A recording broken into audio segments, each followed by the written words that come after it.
Welcome back, YTPC, to the Pipe and Tobacco Room here at Emerson Southern Forge. So this is part 2 of today's video. So I did Roadkill Joe's Sacred Smoke in the last one.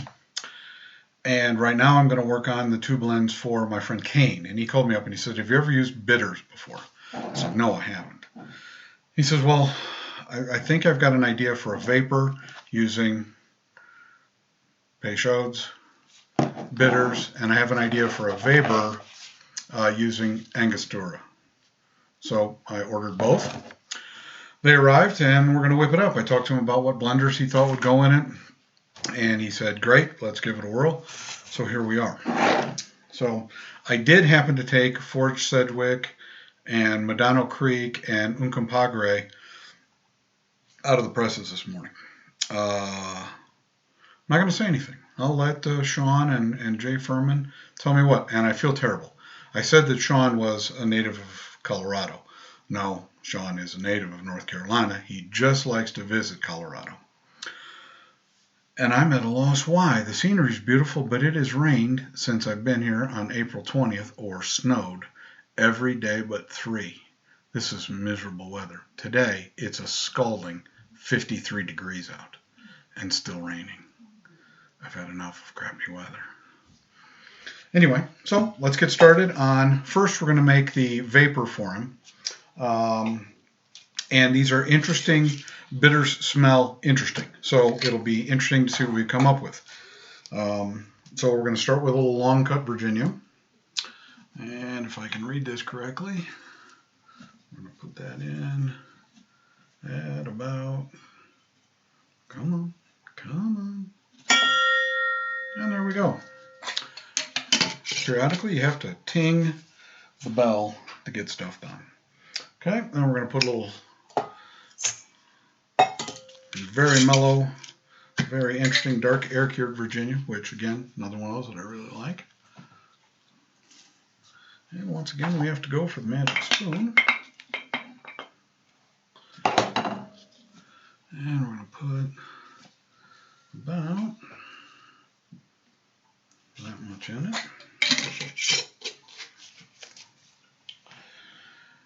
And then we're going to put in a little bright Virginia.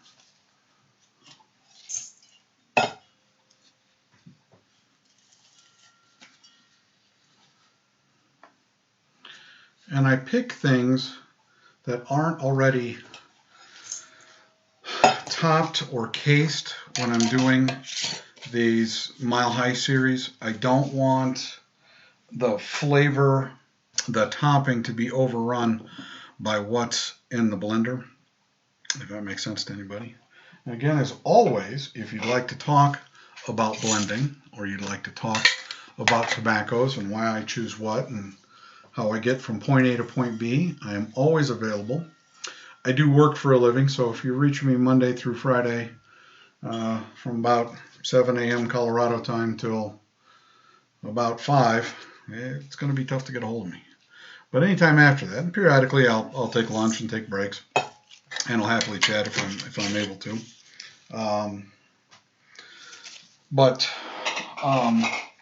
Start blending at home.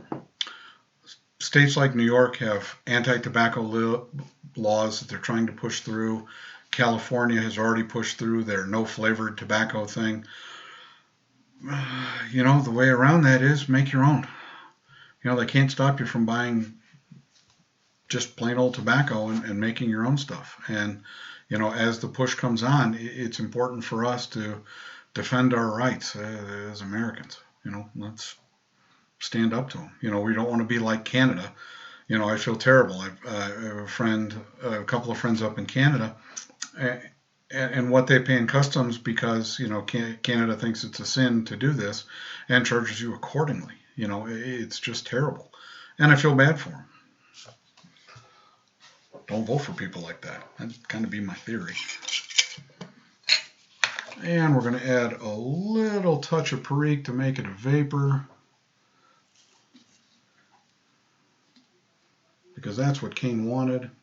And so that you guys know, I absolutely love when people call and they have something special in mind. I really get because I've said it on multiple occasions, inspiration comes in waves. And last but not least, we're going to put a little Creole in. It's an excellent tobacco leaf. I really like it. It's not getting cigar leaf. It's not getting a bunch of it, but I just think this will give it that different level, next level flavor to it. So, okay, we've got all the blenders in, except for the Crayola. And now the Crayola's in. So a nice cigar leaf to go with some stoved red, long cut, bright Virginia, a little bit of Perique. And I have to tell you that this might be good enough as a standalone Kane, but we're going to put Peychaud's bitters in it to see what we come up with. So here's also something interesting. I have quit pressing blends for myself. Because of the lower oxygen levels here in Colorado, it takes more relights, and drying time on pressed tobacco is a bit longer. And so I've just been, when I make something for me, I make it in ribbon cut, just because it makes it a lot easier. You know, I can just take it out of the jar and off we go. I do prefer pressed. However, sometimes I want a pipe and I don't have 45 minutes to wait for it to dry, or it's early in the morning and I'm taking Coop for a walk, and he guest starred in the last video by barking loudly in the hallway because I have the door to the pipe and tobacco room closed. Alright, let's finish putting. Wow, that is interesting. I think, Kane, that this is going to be something special. Okay, so as this one is not as strong, the Angostura, and we'll talk about that in a minute, is a very strong flavoring, and it will not get as much flavoring as this one does, because the Peychaud is just a boy, does that smell nice.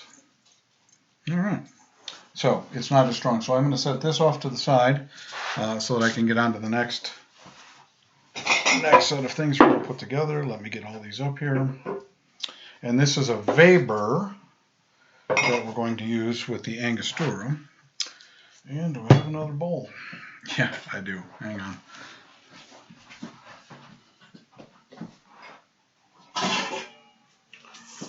Oh, the joys of being me. All right, so we're back.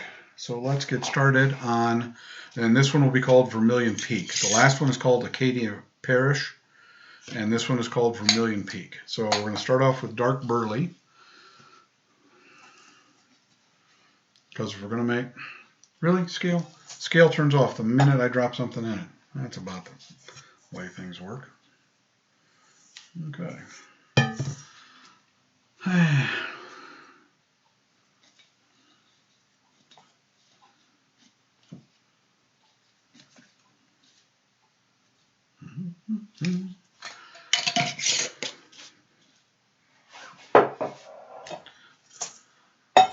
And again, we're going to throw in a little burley red tip.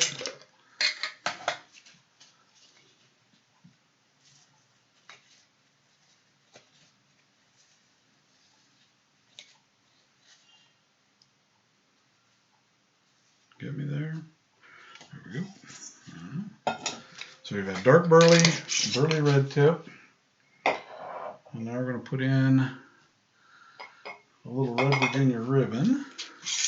And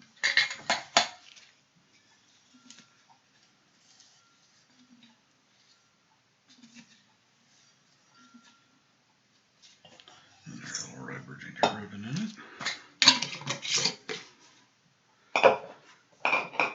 And a little yellow Virginia. And of course, flavors. And again, I was telling you guys that I don't press for myself anymore because it takes too long. And I found a way, I'm working on a way, that's showing great promise.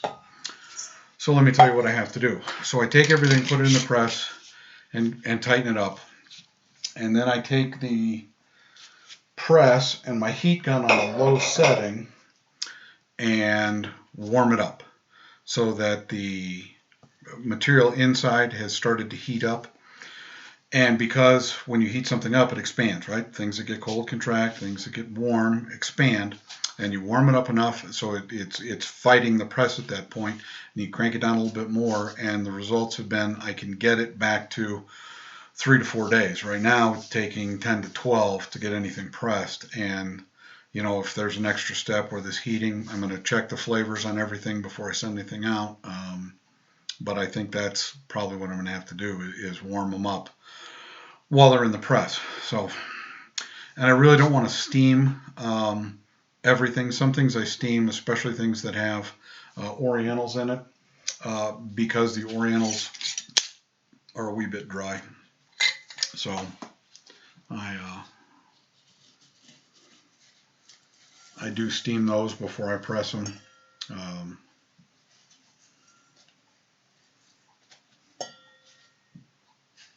Okay. And last ingredient going in is a dark fired Kentucky. So we're sticking with the VaBur theory here. And we'll see.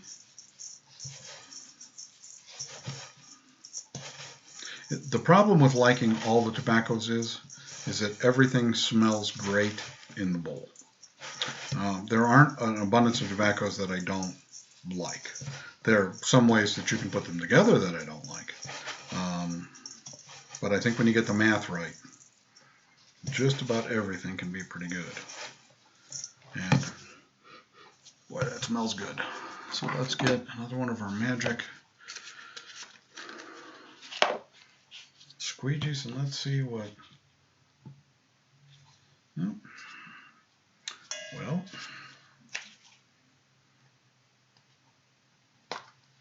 it has got a cap on it.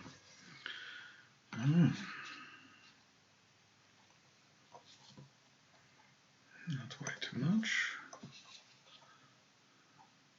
And there we go. So let's drizzle a little of this in. And see what that gets us.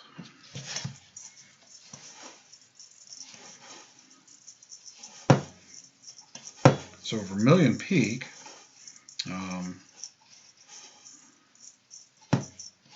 boy, this adds the bitters add an interesting complexity to the tin note. Now, I know you guys have all heard me say I like tobacco for being tobacco. But you know what? If somebody calls me up and says, hey, I really got this idea and I think this would be good in it, I'm willing to give it a shot at this point because I enjoy participating in the YTPC and the Instagram pipe community, and I can't make pipes. I can refinish them okay, but I don't do it as a rule. And I just like to be a part of the community. You know, when you see people like at Noah's house, and he's doing his gardening and his pipe tobaccos and his pipes, and you see Parsimonious Piper and all the things that he did. And Southern Piper was just in Ireland and got to visit Peterson's, and you know, and the Pipe and Tamper podcast and Pipe Spores and Pals and Get Piped. You know, there are just so many great contributors to the community. You know, Jack Ryan and Simon from the UK, and you just, you know, it's just a privilege and an honor. And if this is what somebody wants, then you know what, I'll do it. So anyway, there we are. A little longer video this time. We're at 14 minutes, so I will let you go. As it stands right now, probably only do videos on Sunday afternoon simply because that's just the most convenient time I've got. Next weekend, wife and I are going to some Parker Festival, which is here in Parker, Colorado. We're going to do some other things, and Sunday afternoons is just kind of my time while I'm doing laundry to get some blending in. So y'all have a great start to your week. Smoke what you like and don't let anybody tell you different. Take care, everybody.